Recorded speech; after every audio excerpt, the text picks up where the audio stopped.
मला आठवत होतं की वसंतराव पाटील, प्रकाश दुबले, मिलिंद पलीकडे कुठेतरी कोपऱ्यात कुठेतरी आपण एक छोटासा आखाडा बांधला आणि तो 25 वर्षापूर्वी माझ्या जास्तीत त्याचं उद्घाटन झालं. त्याला आमदार होतो, आता नामदार झाले. निधी तीर्थ बांधलं. भाईंदरच्या इतिहासाबरोबर, भाईंदरच्या प्रगतीबरोबर गणेश नायकांच्या अनेक आठवणी आहेत. त्यावेळेला मला आठवतंय की मी शिवसेनेमध्ये होतो आणि ओमप्रकाश भाजपमध्ये जनसंघामध्ये.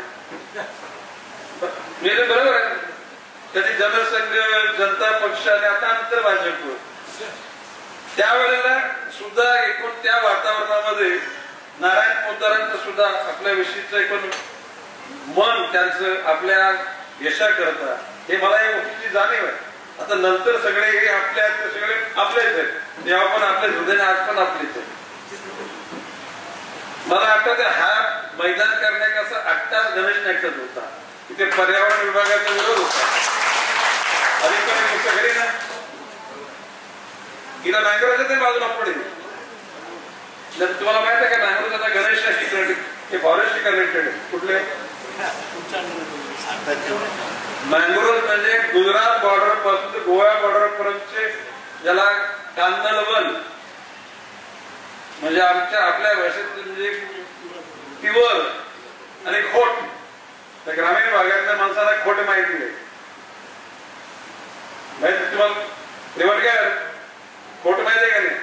ज्या झाडाची फांद्या टाकून म्हशीना चारा पण घातला त्याला खोट होता.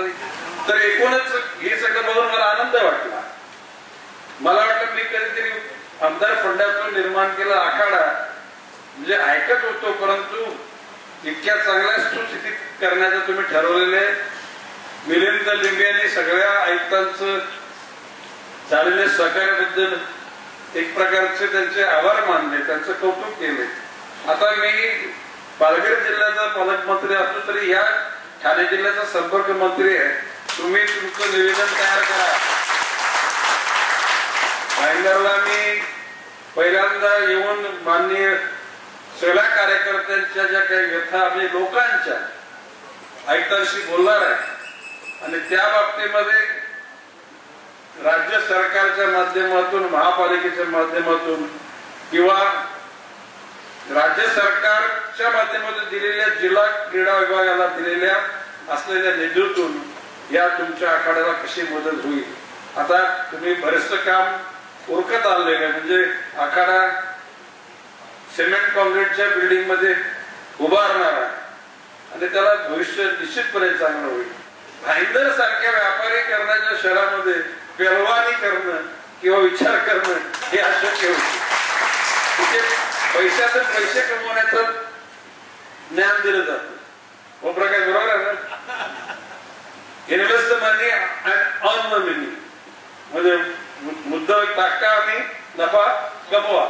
अशा विचाराच्या भाईंदरच्या शहरामध्ये म्हणजे ज्याला बळजंड होण्यासाठी पेलवानीची एकूण रुजावट करण्याकरता ज्या सगळ्यांनी जे प्रयत्न केले त्याच्यात वसंत पाटलाचा सिंहाचा वाटा आहे. आता फिजिकली वसंत पाटील आणि थेरटिकली मिलिंद लिंबे. तर या सगळ्या वातावरणामध्ये हे सगळं तुमचं लहान लहान मुलं, ही मुली आणि आता नॉन महाराष्ट्रीयन मुली सुद्धा मुलं सुद्धा आखाड्यामध्ये यायला लागतात. बरोबर आहे मी काय बोलतो? म्हणजे हे अतिशय चांगलं सकारात्मक पाऊल आहे. आता बाकी एकच वाईट आहे की म्हणजे अंतिम टप्प्यात गेल्यानंतर लाता बिता मारायची वेळ येते पेलवानाला, अंपायर तुमच्या पंचावर, तो भाग अगदी वाईट आहे. म्हणजे पंचाने सुद्धा नीट वागलं पाहिजे आणि पेलवानाने सुद्धा नीट वागलं. समजली काय बोलत आहे? म्हणजे लहान मुलाला पण सांगून टाकलं की पंचांचा निर्णय अंतिम असतो, पण पंचाने पण चिकी खाता कामा नये. काय बोलतो? पंचाने चिकी खाता कामा नये आणि पंचाचा मान सन्मान ठेवला गेला पाहिजे. एकूणच आम्ही दुसऱ्या कार्यक्रमासाठी आलो तर मधल्या काळात मिलिंद लिंबे दादा आखाड्याला तुम्ही भेट द्या म्हणून त्या जुन्या आठवणी जागून या ठिकाणी आलेलो आहे। याच्या पुढे तुम्ही चिंता करायची नाही। तुम्हाला प्रावीण्य मिळण्याकरता महानगरपालिका तर करेलच, परंतु महाराष्ट्र शासनाकडून सुद्धा मदत मिळेल आणि ज्या ठिकाणी सगळ्या गोष्टी कमी पडतील त्याला गणेश नाईक साक्षी होणार।